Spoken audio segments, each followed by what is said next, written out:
Halo teman-teman semuanya, selamat datang kembali di video SCW Audio. Dan di video kali ini kita akan bahas dan belajar bersama bagaimana cara membedakan pedal true bypass dengan pedal buffered bypass dan juga mana yang lebih baik. Langsung saja. Nah, jadi buat teman-teman semuanya yang sudah mengerti mungkin memakai pedal ataupun baru lah ya. Nah, jadi pedal itu ada dua jenis untuk bypassnya. Ada yang true bypass ataupun buffered bypass. Maksud dari kedua kata ini apa sih sebenarnya? Jadi gini, di dalam pedal itu isinya adalah sebuah sirkuit yang akan mengubah atau mengalter signal gitar kita supaya menghasilkan sound tertentu yang khususnya yang sesuai desainnya. Nah, saat pedal itu kita matiin, itu ada dua hal yang mungkin terjadi. Pertama, kalau dia itu buffered bypass, artinya adalah signal gitar kita itu yang tadi masuk ke pedal itu melewati buffer dulu baru keluar. Sementara kalau true bypass, dia itu signal gitar kita benar-benar melewati sirkuit efek itu semuanya langsung keluar. Jadi seolah nggak ada apa-apa di pedal itu saat kita matiin. Nah, itu untuk true bypass. Nah, untuk cara membedakan paling gampang ya teman-teman semuanya, kalian bisa begini. Contohnya di sini ada dua pedal ya, satu pedal SCW Audio dan satu juga pedal Boss. Nah, Boss ini teman-teman semuanya adalah pedal buffered bypass. Sementara SCW Audio semua pedalnya adalah pedal true bypass. Nah, kalau kalian mau tahu caranya gimana untuk ngebedain, simple. Semuanya di posisi off di pedal board kalian ya. Kalian colok gitar seperti biasa lah. Nah, di bypass dimatiin pedalnya. Terus kalian cabut powernya. Kalau misalkan pedalnya ini masih bisa nyala ya, atau gitar kita clean-nya itu masih bisa lewat, berarti pedal ini adalah true bypass. Tapi kalau misalkan pedalnya saat kita cabut powernya dia mati total, biarpun kita udah injek, berarti dia itu buffered bypass. Karena teman-teman semuanya, yang tadi saya bilang itu, kalau misalkan pedal buffered bypass, setelah pedal itu di off in, dia itu melewati sirkuit buffer dulu baru keluar. Nah, sementara sirkuit buffer itu teman-teman semuanya itu perlu power selalu. Jadi kalau tanpa power, ya berarti dia mati total, gak ada signal sama sekali yang bisa melewatinya.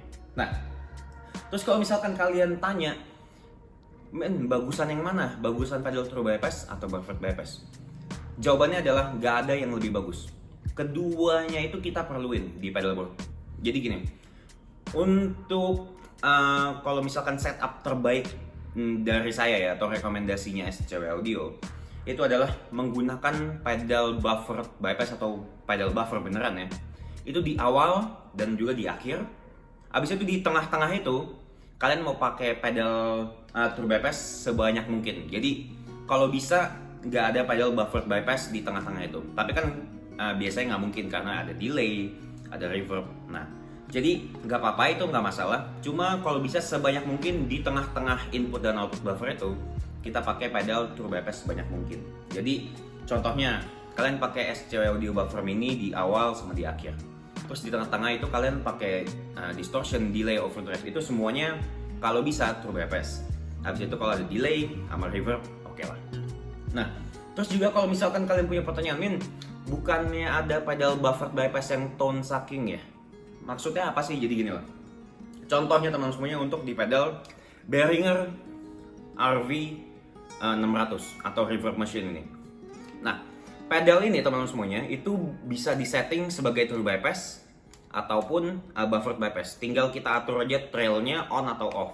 Nah, saat trailnya off berarti pedal ini bakal jadi true bypass. Artinya saat gitar kalian mati, saat pedal kalian mati yang ini, itu gitar benar-benar melewati sirkuitnya dan langsung keluar seolah nggak ada efek ini. Nah, tapi kalau trailnya kalian nyalain, biarpun pedal ini mati, sebenarnya sirkuitnya itu terus bekerja. Jadi kalau misalkan mixnya ini kalian turunin, biarpun pedal ini di posisi bypass, dia itu akan tetap berpengaruh.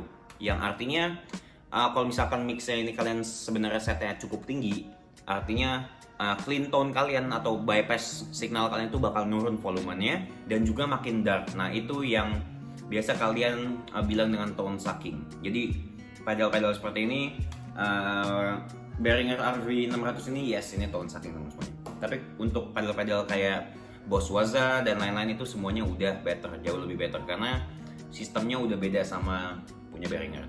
Nah, untuk kalau pedal true bypass juga teman-teman semuanya, kalian itu juga nggak bisa bilang kayak true bypass itu always better, karena kalau misalkan di pedalboard kalian itu semua pedalnya true bypass, tentunya gitar kalian itu akan berasanya sangat dark banget signalnya saat semua pedalnya mati. Karena gini, kalau misalkan kalian pakai pedal banyak, itu sama aja kayak nambahin jumlah kabel sih sebenarnya teman-teman semuanya. Nah, semakin panjang kabelnya, signal kapasitas di signal gitar kita itu makin tinggi, yang artinya efeknya tuh bakal kayak nurunin tone di gitar kita, jadi makin dark. Nah, kalau nggak ada pedal buffer bypass atau pedal buffer sama sekali, dia itu akan benar-benar dark atau banyak lah high end frekuensi yang hilang tuh semuanya. Jadi memang harus bekerja sama antara buffer bypass dengan true bypass maksudnya. Itu dia untuk video hari ini teman-teman. Kalau misalkan kalian punya pertanyaan lebih lanjut mengenai true bypass dengan buffer bypass, silahkan kalian komentar aja di bawah atau DM saya juga di scereaudio.official di Instagram, dan saya akan jawab seperti biasa. Oke, jangan lupa untuk terus play lokal dan play SCW. See you guys next video. Bye bye.